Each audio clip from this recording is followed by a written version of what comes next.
Now, the war for talent is surprising, and was very surprising to us, because given the first trend, that is that you've seen this global expansion of higher education, then what we were expecting was companies to say to us, okay, we've got a big problem, which is how are we going to deal with this wealth of talent which is being created around the world? But actually they didn't say that. What they actually said to us is, despite higher education, we're in a war for talent. We can't get the people we want. And so for us, we're asking the question, well, what is the relationship between higher education, skill, and talent? And how are these companies trying to, are actually defining talent? And of course, that's an issue which we're still researching now. And we still don't have much of an answer, precisely because the signifiers of talent are actually very, very difficult to pin down. And different companies have different views. But also because the notion of talent is actually used as a way of distinguishing a relatively small proportion of the workforce for reasons other than maybe performance. And I'm happy, and Hugh will be happy to talk a bit more about that in questions as well. But one of the things that they did say is that real talent only tends to come from a relatively small number of universities, that they tended to target particular universities, not just in the West, but also increasingly global, based upon global league tables, whereby if you were a global company and one of the best in the world, you had to demonstrate and show that you were recruiting the best talent, and the best talent, they thought, went to these sorts of universities. In part, it was argued, because they're the most difficult to get into. So by definition, you must be talent.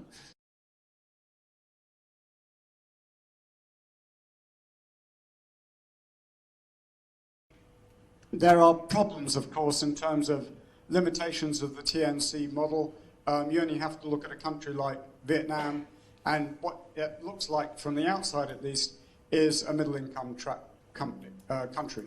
And it's a middle income because around 80% of people there have very few skills. Yet they've expanded their industry rapidly, and at the same time, their value added has been almost flatlining for 10, 15, well, since 2000. So there's a sense in which low skill is being utilized in an industrial context, and that needs to change. And the question then is, how we get that to change?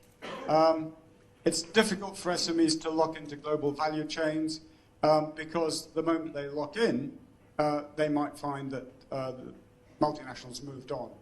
And there's a clear example of that in Costa Rica, where Intel moved in, they educated people for Intel, and then Intel walked away. So there's a sense in which there always needs to be some involvement by the state to try and get the spillovers from multinational companies.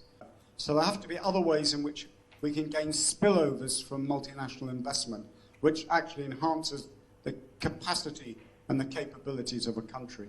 I think the key point, or one of the takeaways from this evening, is that what's good for industry is not necessarily good for society. There's a whole lot of statecraft work that needs to be done to put those two things together.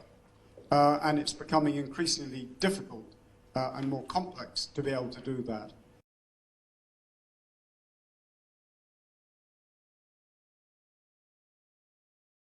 Career planning become very key. We no longer need to depend on employer to say, okay, I give you the job, but you need to start asking ourselves exactly what I want to do in my life, and then the lifetime of work. Is it really necessary in bureaucratic arrangement or some other options? So I think that the option in the future is very promising. An individual may want to consider anchoring into its expert specialized area and then decide how you want to distribute your skills. Yes, you may offer some time in certain kind of employment, but you also can distribute your skills even across borders, like we say about Udemy. There are many other examples that we have seen how individuals distribute their skills, likeelancing.com. Do you know that there are 167,000 Singaporeans registered and put up their skills that they can e-lance for others across the world? So I thought this is fascinating, the kind of opportunity coming forward. And because of this, I thought it's not about employment security. to me, skills is a security. Skill is a security because how one seek out opportunity and then the channel of distribution for us to distribute skills is fundamental now. And I think that the kind of career we should always ask ourselves how we're going to position and build ourselves is anchored on three things. I call it entrepreneurial-professional-leadership. When I say entrepreneurial, it means about being enterprising. I'm not saying you must set up business, being enterprising. How do you brand yourself and how do you continuously refresh yourself? But that part is very key as an E. Professional means that we will need to establish multi-channels. We know where are the things, the sources of assignment coming from, the work coming from. How do we distribute ourselves? The kind of community we need to get plugged in, the kind of network we need to get plugged in. So that's the professional part. I think the leadership part is where the specialization, I call it, become the thought leaders and the experts in that area. So the EPL kind of career planning is key because I think skills is the only security moving forward.